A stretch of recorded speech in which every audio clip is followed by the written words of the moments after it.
துரைப்பாண்டியன் அவர்கள்ட்ட. அப்ப நெருக்கடி அப்படின்னு நம்ம பார்க்கும்போது யாருக்கானதாக அது இருக்கிறது? ஒரு பதட்டம் யாருக்கு தொற்றி கொண்டிருக்கிறது? நெருக்கடி பாஜகவு தான், பதற்றமும் பாஜகவு தான் இருக்கிறது. அவங்க சார் பேசும்போது கூட சொன்னார், ஊழல் பண்ணவங்களோட கூட்டணி வச்சுருக்காங்கன்னு. இன்றைக்கி என்ஃபோர்ஸ்மெண்ட் டைரக்டரேட்டால் கைது செய்யப்பட்டு ஊழல் புரிந்தார்கள் என்று வழக்கு தொடுக்கப்பட்ட ஒரு அத்தனை பேர் எங்கே இருக்காங்கன்னா பிஜேபி கூட்டணியில் தான் இருக்காங்க. உதாரணத்துக்கு சொல்லணும்னா சுவேந்த அதிகாரின்னு ஒருத்தர். இப்போ அதே மாதிரி நீங்கள் மகாராஷ்டிரா பாலிடிக்ஸ் எடுத்து பாருங்கள். மகாராஷ்டிராவில் கட்சியை உடச்சி சிண்டே கூட போனது யார்? சரத்பவாருடைய சொந்தக்காரர் தான். அஜித் பவார் அவர் யார்? அதே மாதிரி இன்னொரு முதலமைச்சர் அங்கே இருந்தார், 70,000 கோடி ஊழல் பண்ணான்னு சொல்லி. அதனால இந்த ஊழலை பற்றி பாஜக பேசக்கூடாது. இவங்க இந்த சைடு கட்சி சொல்றாங்களே, லாலு பிரசாத் யாதவா இருக்கட்டும், இவங்க எல்லாம் உள்ள ஊழல் கட்சிகளோட தான் இவங்க சேர்ந்து இருக்கிறாங்க. இப்போ இந்த தேர்தலில் நான் உங்களுக்கு ஒரு விஷயம் சொல்லணும்னா, இந்த தேர்தலில் அது பர்கலா பிரபாகரோட வார்த்தையை சொல்லணும்னா, Modi is a dictator, his return with will be a disaster. அவ்வளோதான். மோடி என்ற சர்வாதிகாரிக்கு மீண்டும் வாக்களித்தால் இந்தியா என்ற தேசம் அழிந்து ஒழியும் அப்படிங்கிறது தான். இதில் ஒரு விஷயம் சேர்த்து சொல்லிடுறேன். இல்லை, இப்போ வந்து 3வது தேர்தல் முடிஞ்சதுக்கப்புறம் 0 டிகிரிங்கிற ஒரு ஊடகம் வந்து ஒரு சர்வே நடத்தியிருக்காங்க. அந்த சர்வே நடத்தினதில் அவங்க என்ன சொல்கிறாங்கன்னா, 100 தொகுதிகளுக்கும் கீழாக 95 தொகுதிகளில் மட்டுமே பாஜகவால் வெல்ல முடியும், 188 தொகுதிகளில் இந்தியா கூட்டணி கைப்பற்றும்னு ஒன்று. இதுக்கு உதாரணம் என்ன சொல்கிறாங்கன்னா, உங்களுக்கு தெரிஞ்சிருக்கும், ரிலையன்ஸுக்கிட்ட மட்டும் 40க்கு மேற்பட்ட டிவி சேனல் இருக்குது, ரிலையன்ஸில் மட்டும். அதே மாதிரி ஜி சேனல் இருக்குது பாருங்கள், சுபாஷ் சந்திரா, அவர்கிட்ட மட்டும் 90 சேனல் இருக்குது. இப்போ அந்த சுபாஷ் சந்திராவே என்ன பேசுகிறாருன்னா, நாம் வந்து ராவணனை வீழ்த்தியது அவனுடைய தலைக்கணம்னு பேசிட்டு அவருடைய சேனலில் இருக்கிற ஆர்எஸ்எஸ் பிஜேபி ஆதரவாளர்லாம் வெளியே அனுப்பிட்டு இருக்கார். இது எதை காட்டுகிறது? ஊடகங்களை பத்தி பேசுறது இல்ல அல்லது தனிநபர் கருத்துக்கள் இதெல்லாம் விட்டுருவோம். நம்ம இந்த சப்ஜெக்ட்டுக்குள்ள இதெல்லாம் வரும்போது மக்கள் பிரச்சனை நான் தான் வர்றேன். ஊழல் மட்டுமல்ல, முன்னாடி இருக்கக்கூடிய பிரச்சனைகள் என்ன, அதை தீர்ப்பது யாராக இருக்க போகிறார்கள், மக்களுடைய மனநிலை என்னவாக இருக்கு? இந்தியா கூட்டணி காங்கிரஸ், இந்தியா கூட்டணி காங்கிரஸ், இடதுசாரிகள், ஆம் ஆத்மி அவர்கள் தங்களுடைய தேர்தல் அறிக்கை வெளியிட்டிருக்காங்க.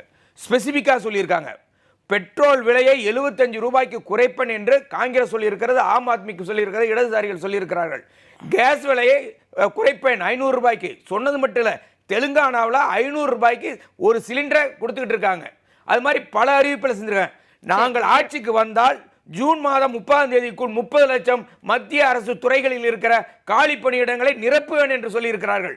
அப்ப இந்திய நாட்டில் முக்கியமான பிரச்சனை 3 தாங்க. அதை பல்வேறு விதமான கணிப்புகள் காட்டுகிறேன். என்னன்னு சொல்லி, வேலையில்லா திண்டாட்டம், அடுத்தது வந்து விலைவாசி, அதுக்கு அடுத்தது ஊழல். இந்த 3ம் இந்திய நாட்டில் முக்கிய பிரச்சனைகள்.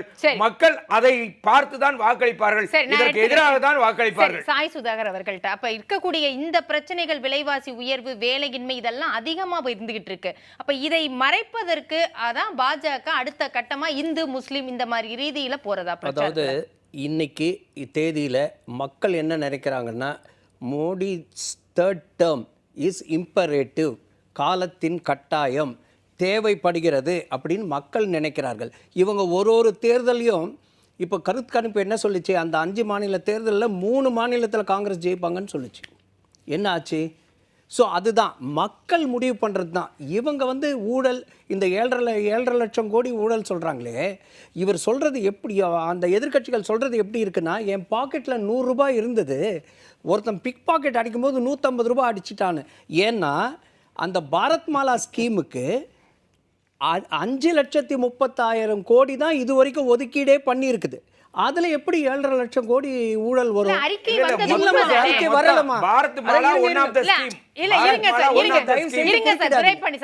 வந்தது. அறிக்கையில என்ன வந்தது தெரியுமா? அதாவது இவங்க அங்கேயும் மிஸ் பண்ணிட்டாங்க.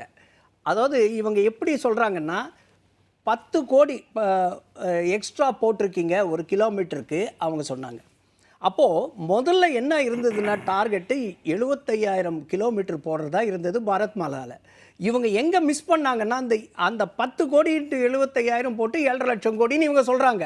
ஆனால் இவங்க என்ன மிஸ் பண்ணாங்கன்னா, ஒரு முக்கியமான விஷயம், 2022ல் அந்த டார்கெட் 75,000 கிலோமீட்டர் வந்து 68,000 கிலோமீட்டராக மாற்றப்பட்டது. இவங்க அப்படி கரெக்டா சொல்லி இருந்தாலும் அதுல ஊழல் நேரம் குறைவா இருங்க. அதனால 6,80,000 கோடி ஊழல்னு சொல்லியிருந்தா கூட ஓரளவுக்கு இவங்க சொல்றது ஓகேன்னு பார்க்கலாம்.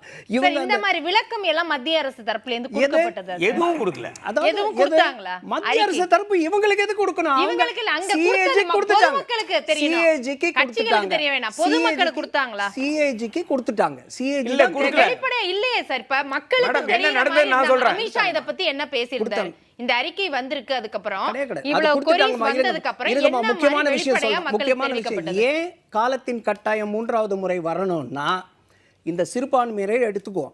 சிறுபான்மையினரை பத்தி உலக அளவில் ஒரு சென்சஸ் நடத்தும் போது இந்தியாவில் இருக்க சிறுபான்மையினர் 85% பேர் நாங்கள் இந்தியாவில் மிக சுதந்திரமாக வாழ்கிறோம், எங்கள் மதத்தை பின்பற்றுவதற்கு எங்களுக்கு எந்த பிரச்சனையும் இல்லை அப்படின்னு சொல்லியிருக்காங்க. இன்ஃப்ளேஷன் அவங்க 2013 வரைக்கும் இன்ஃப்ளேஷன் 12% இருந்தது. இன்னைக்கு 4.5% தான் இருக்குது. அதே மாதிரி விலைவாசின்னு பேசுறாங்க. விலைவாசி ஒன்றும் அந்த மாதிரி அதிகம் கிடையாது. அப்போ இன்ஃப்ளேஷன்ல பருப்பு விலை 145 ரூபாய் 170 ரூபாய் விக்குது. விலைவாசி ஏறலையா? அதுக்கும் பாரத் தாலும் வருது, பாரத் ரைஸும் வந்துகிட்டு இருக்குல்ல. யார் சார் வாங்குறாங்க? நீங்க வாங்கலன்னா பொதுமக்கள் மேல்மட்டத்துக்கு எதை பத்தியும் கவலை இல்ல. கீழ்மட்டத்துல அரிசிக்கு வந்து ஜிஎஸ்டி போட்டு அரிசி விலை ஏத்துனது யாருங்க? அதுக்கு பதில் சொல்லுங்க சார். முதல்ல இன்னைக்கு விலைவாசி உயர்வு இருக்குங்கிறது உண்மை, நிதர்சனம். சொல்லுங்க. இருங்கம்மா. மாசத்துக்கு 15 லட்சம் பிஎஃப் ரெஜிஸ்ட்ரேஷன் நடக்குது அப்படின்னா வேலை வாய்ப்பு அதிகமாகிட்டு தான் இருக்குது. ஓகே, அது ஒண்ணு. ஆண்டுக்கு 2 கோடி பேருக்கு கிடைச்சிருச்சா? ஆண்டுக்கு 2 கோடி பேருக்கு கிடைச்சிருச்சா? மல்டிப்ளை பண்ணி பாருங்க.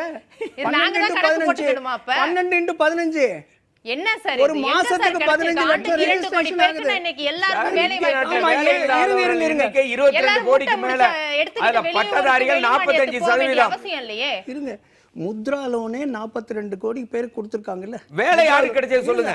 42 கோடி பேருக்கு அப்ப வேலை வந்திருக்கு. நேரம் குறைவா இருக்கு. ஆமா, அதனால அதே மாதிரி இல்ல சார், நேரம் குறைவா இருக்கு. நான் அதை எடுத்துக்கிறேன்.